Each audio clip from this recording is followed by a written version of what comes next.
Hello and welcome to the Gone Traveling Podcast. We are looking at the BKT EuroCup, and by we I mean myself, David Hein, freelancer with various outlets, run the Taking the Charge Substack, and as always, Marco Munno, communication specialist and collaborator with Sky Sport and La Giornale Tipo.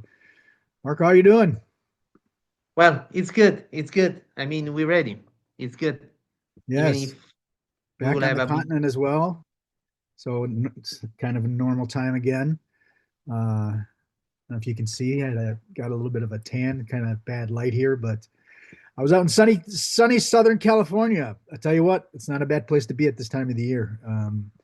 But yeah, reality is a little more, it's nice to have being out in the sun. You don't really have a sense of what's going on in the real life.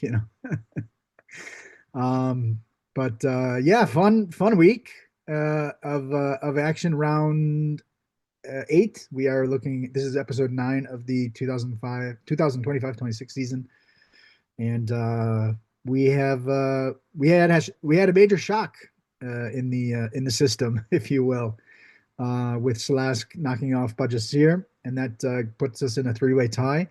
Top Group A, that being the aforementioned Bahcesehir as well as Cedevita and Jerusalem. A top Group B is still Borg, who survived, and then we have that winless team is still winless. Hamburg, um, yeah, 0-8 on this, 0-8 in the EuroCup, 0-15 on the season.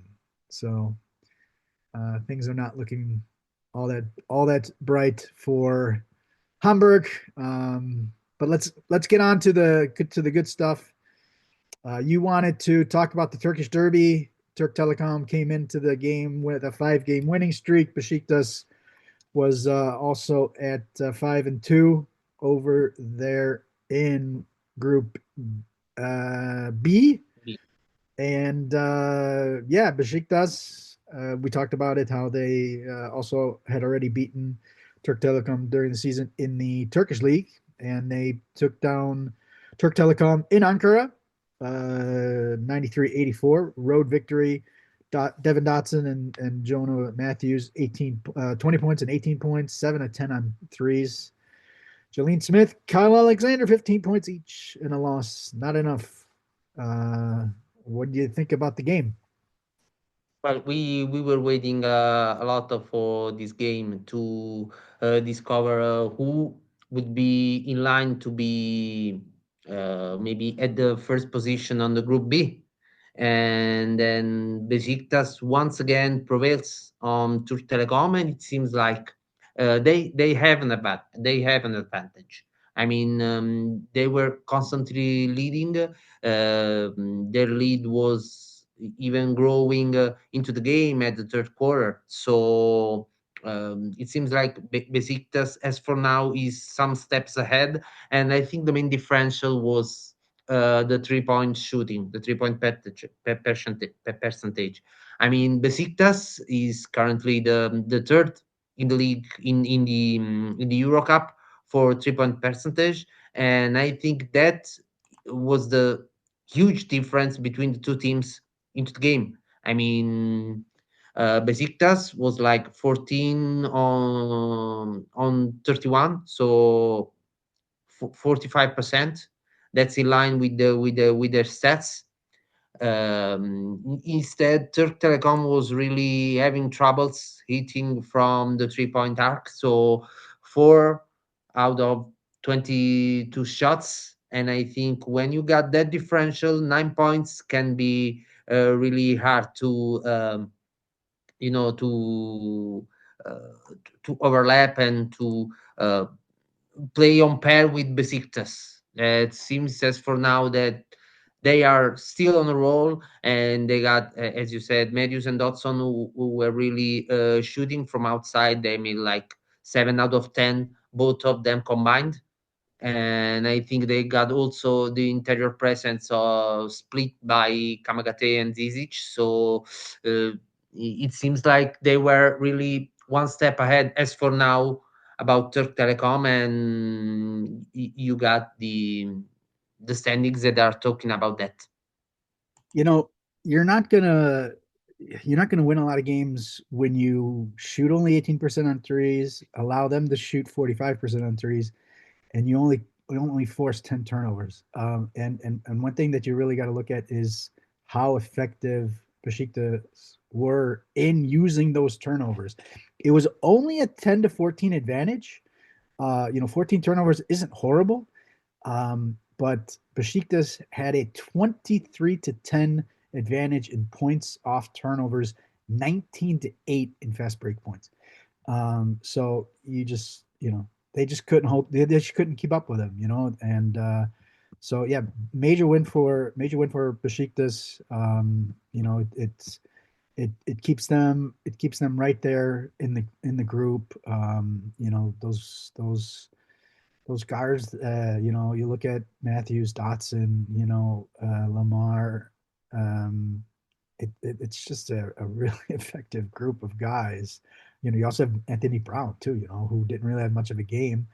And it's just, Turk Telekom 5 in a row. I still think that they're going to be up there, but this is definitely a setback for them. But we do have a little bit of, we did see a little bit of a bragging rights, at least in Turkey. And I guess we have to say that they probably have total bragging rights after what happened to Bahcesehir. That's my game that I want to talk about. Slask, hey, watch out for them. They're 4-1 at home. They're still waiting for their first victory on the road on 3-4-4 overall. Bahcesehir, a little bit of chinks in the armor, showing them 2 losses in the last 3 games. 99-91 Slask home victory over Bahcesehir. Bahcesehir, they were leading by 12 points in the second quarter, and but Slask, absolutely crazy. They went off from long range, 6 threes in the first 7 minutes of the fourth quarter, built a 14-point lead with 3 minutes to go, and that was enough. There was a little bit of nervous energy, whatever, in Poland, but fantastic victory. And we talk a lot about, when we do talk about Slask, we talk a lot about Djordjevic. We talk about Gray. But we don't really talk much about Noah Kirkwood, and Kirkwood was amazing. 21 points, 4 rebounds, 6 assists, had 11 points, 2 assists in that fourth quarter. Hit 3 threes in the fourth quarter, fouled out with 3 minutes left, right around that time when they had the 14-minute lead, the 14 point lead. You had 5 absolutely massive points from Amine Nunez, who we also don't talk at all about. Edjan Panava, the Bosnian, had 9 points, had 8 and had 9 points of his 13 in the fourth quarter. So just massive, just crazy, crazy game for the Poles. 43% on 3-pointers, a 13-10 offensive rebound advantage that they turned into 21-12 advantage on second chance points. So, the offensive rebounds that they got, they were able to really convert, and then you shoot the threes and then you're going to win. But this is the type of game that a team like Slask needs to play to beat a team like Bahcesehir. So, I mean, it gives teams like Manresa, Neptunas, sort of an idea, sort of a game plan. If you can do this, can you do it? Can you shoot 43%, and grab 13 offensive rebounds, turn into 21 points against Bahcesehir? Not many teams can, not even really good teams. So, but yeah, hats off to Ioannis Bagauskas and his team. It's really cool seeing them do some good stuff there. Any thoughts on Bahcesehir now losing 2 out of 3? Yeah, I think it's that Cedevita and Jerusalem were really good to take profit of that. And I think, for instance, Jerusalem hasn't really an easy game against Cluj in going away, but I think they were really effective, and I think Bahcesehir needs to a bit of regroup to not to do not have a great setback from the unexpected losses. Maybe when you lose too much, maybe you're forced to do a lot of changes, a lot of things to shift, and it is not every time the case. But it's the case that is really starting to work on Aris, and so we can just go and move to another club that was really hoping to win it all at the beginning of the season. They had some troubles.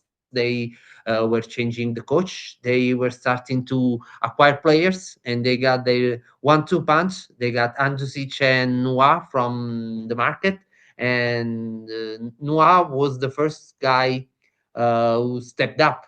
I mean, in this round, they played against Neptunus. They won on Lithuania and 93-87. And Noah was the guy from the game. It's his second game with Aris, and he was really effective. In into his position of being a bit of a four, a bit of a five, and he played a lot of time as a small center against the Velichka boys. So he was really good to counter the five out that a lot of times Neptunus runs into their place, and I think it was really important to let Aris just start to turn around the season, and I think Andjusic will really be an important addition. But as for now, Noah, 30 minutes in his second game with the team, 24 points, 8 rebounds, a lot of presence. So I think that could be really his dimensions after, some years in EuroLeague that was really uh, paying off for his talents. So I think in EuroCup he can be really, really important for Aris, and Aris can really be a tricky team to play against. Yeah, I mean, this is a team. I had them eighth in my power rankings overall, fourth in the group. And don't look now, but they're at 4-4. They've had their down spell. You kind of figured with the money, with Zizas as general manager, that they would bring in somebody if needed, and two really nice additions. And we'll see Andrsic after the break, and what they're able to do. A couple of games now under the belt with the new coach. Things are starting to work out, and uh, you know, giving Bryce Jones another weapon is just not going to be good for their opponents. I mean, 17, 8-7 for Jones, and yeah, watch out for them. I'm going to move over to the Jerusalem, the aforementioned Hapoel Jerusalem. Anthony Lamb came off the bench, 17 points on 7 of 8 shooting, 7 rebounds, 4 assists. He's now scored 17 in back-to-back games, 11.5 points on 68% on twos and 50% on threes, plus nearly 5 rebounds, nearly 3 assists. And I wrote here, quiet third or even fourth man on the team behind Jared Harper, Cassius Winston, and Justin Smith. I mean, you could say people talk more about Justin Smith than they do about Anthony Lamb, but Lamb's come in from Trento last season and has been really fantastic. An absolutely thrilling game. Cluj was down by 18, and then came back, had a monster third quarter. Russell was Fats Russell. What can you say? Just how could you not love watch? How can you not love watching Fats Russell play? Um, he was just doing Russell things. You also get Kulvitas, hitting 5 threes, and they came back. They were leading the 32-18 third quarter, even led by 5 points. But then, Jerusalem, they haven't. This one of the things that probably is driving the coach there crazy is that they play really bad basketball, especially defensively, for pretty long stretches. Basically that third quarter, 32 points. They just couldn't get anything going, and so, but they step it up when they need it at the end, they kind of held him down, and we need to see what happened with Jared Harper. Left the game with a minute left in the third quarter. Didn't play at all. Needed help to get off the court. But Lamb came in, they were down by 3 points, scored 5 straight points. Jerusalem never gave it the lead again. Cassius Winston, who we talked about last week, some big baskets down the stretch to kind of keep Cluj at bay. And Jerusalem is right there fighting with Cedevita and Bahcesehir for first place in the group at 6-2. And big reason for that is Mr. Anthony Lamb. Your dude that you want to get to is Kyle Wiltjer from Umana Reyer Venice. They took down Manresa 97-93. A shootout there in north central Italy. Reyer 3 wins in the last 4 games at 4-4. Manresa, don't look now. We were talking. Manresa looks pretty nice. Whatever, maybe. And they've lost 4 in a row now, down to 3-5. So, your thoughts about Mr. Kyle Wiltjer?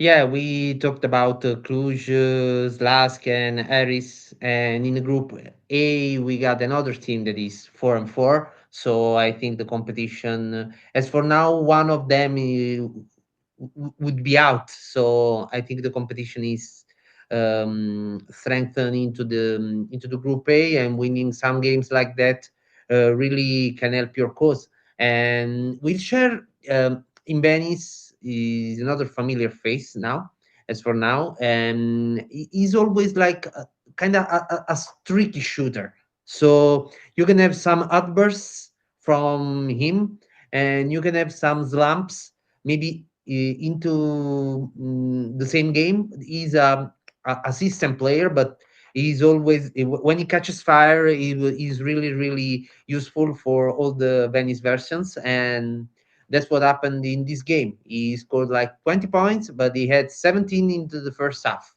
So he was really instrumental for the win.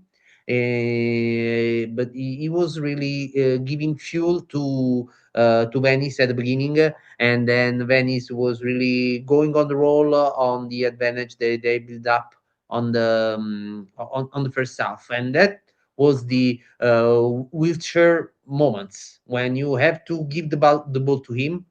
So he keeps scoring. He can shoot from outside. He's a big man, not really a 5, but he's a 4. He's got long arms, and so he can score in many ways. And as a system player, or just some one-on-ones, and he was in full display in the first half of the game. In the second half, he was really he became the teammate guy, and I think at the end he was really not playing more than 25 minutes, but he was good and useful anyway for the win to Venice. And as a result, he was still the best scorer on the team, the only guy that went after 15. He scored 20. Yeah, and he played like 19 minutes, 20 minutes. So 20 minutes, 20 points. About efficiency in your time. Yeah, I think we're good. Yeah, 6 guys in double figures. you kind of probably have to feel a little bit for Manresa. You out rebound. You shoot 53% from the from 2 point range, which is really good. 90% from free throws. You out rebound them 46 to 32 plus 17 offensive rebounds. And you only, you commit 3 turnovers more, but which isn't that much. And then you lose. I mean, it was their 3 point shooting. Manresa, couldn't hit very much of anything, 31%, which isn't horrible, but it's not enough in sometimes in this game. Let's move over to the other team in Group A. That's atop. We already mentioned Bahcesehir and Jerusalem. Let's go to Cedevita. They picked up a 93-73 home victory over Hamburg. Three straight wins since their back-to-back losses when they lost to Bahcesehir and their slip up at home to Neptunus, which is their one loss where they really can't really accept. But Kennedy, 14 points, 10 rebounds, and this monster dunk. I watched Kennedy a little bit last season while he was in Bonn. Obviously, with me being here in Germany, not loads, but I watch him a little bit. And when he drove down, he crossed over Parin and then drove down a lane and dunked on him. And like this was a massive dunk. I wouldn't be surprised if it's number one on the top 10 plays this week. Definitely up there. Definitely top 5. You just didn't see it coming at all. And I wanted to bring him up because to me, you look at guys like Stewart, you look at Gibson, you look at Nikolic, you look at Blazic, you look at Gerard, and to me, Kennedy might be the key guy for them this season because otherwise they're pretty soft, not soft. They're not deep with quality bigs. Skara, then you got Hone now, who's he's not there yet. He's a nice talent and all that. But if you can get some massive production from Kennedy, this is his second season in Europe. Played in the BCL last year with Bonn, Canadian international, Canadian trained. I mean, he was a university guy went to a Canadian university, so not one of these colleges in the United States. It was his second double-double. He started the season 10-11 against Manresa and hit 14-8 last week against Manresa, and now 14-10. Like I said, I mean, with all, you're going to get that guard play, you get that wing play from all of those guys. At least 2, maybe 3 of those guys. And so it seems to me like if Kennedy can do this, like they can be that'll have them at least as a semifinals final contender in the league. At the other end, you have Hamburg. I mean, you don't want to say too much about them because they're 0-8. They did bring in Devon Daniels, and you clearly saw that he was their best player. Perrin is pretty good, but he's still only like whatever 20, 21. But 19 and 5 assists, for the new guy there. The window would be good for them now to kind of regroup and maybe see if something happens. They're almost done already. They're 0-8 and they're 4 games behind a playoff spot. And 3 games away from last place. And so to me, it almost seems like their season's over. Their EuroCup season's over.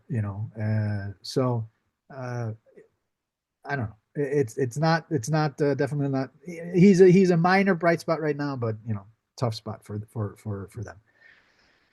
Anything on Cedevita or Hamburg that you want to address?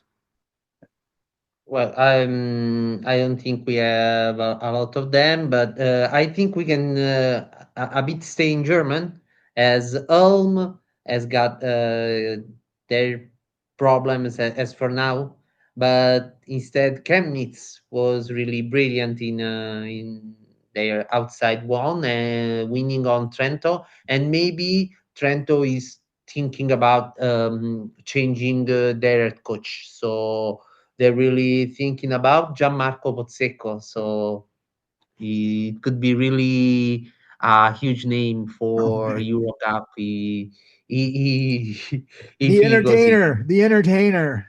Do yeah, man. Hey, I've been talking about Chemnitz all year. They're, I've mentioned their point differential plenty of times. And yeah, Ulm, I did the Ulm game against Budućnost, and 2 weeks ago they only scored 5 points in the third quarter. This week they only scored 7 points in the third quarter. Um, you kind of they're gonna have to bring somebody in. I don't think they can afford right now not having somebody else come in. As some sort of scorer leader. Jensen's playing really well, but you have to imagine they're going to have to bring somebody in just to give them some sort of scoring boost if they don't, if somebody's not scoring. Mark Smith can be nice, but he hasn't really been able to flourish.